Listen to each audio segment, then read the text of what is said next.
Kaleshwaram commission report త్వరలోనే ప్రభుత్వానికి అందజేసే అవకాశం ఉంది.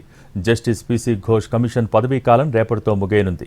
న్యాయపరంగా ఎలాంటి ఇబ్బందులు తలెత్తకుండా ఫైనల్ రిపోర్ట్ను జస్టిస్ పీసీ ఘోష్ సిద్ధం చేసినట్టు తెలుస్తోంది. గత ఏడాది మార్చిలో కమిషన్ను ఏర్పాటు చేయగా ఇప్పటి వరకు 19 మందిని విచారించింది. కేసీఆర్, హరీష్ రావు, ఈటల రాజేందర్ నుంచి స్టేట్మెంట్స్ను తీసుకుంది. ఎన్డీఎస్ఏ విజిలెన్స్ రిపోర్టులను పరిశీలించి జస్టిస్ పీసీ ఘోష్ నివేదికను రూపొందించారు. ఇవాళ లేదా రేపు రాష్ట్ర ప్రభుత్వానికి సీల్డ్ కవర్లో రిపోర్ట్ ఇవ్వనున్నారు.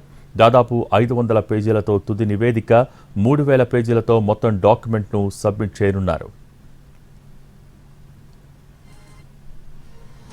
కాళేశ్వరం ప్రాజెక్టు రికార్డుల నిర్వహణ సక్రమంగా లేవని, పూర్తిస్థాయి అనుమతులు లేకుండానే డిజైన్లో మార్పు చేసినట్టు గుర్తించింది కమిషన్.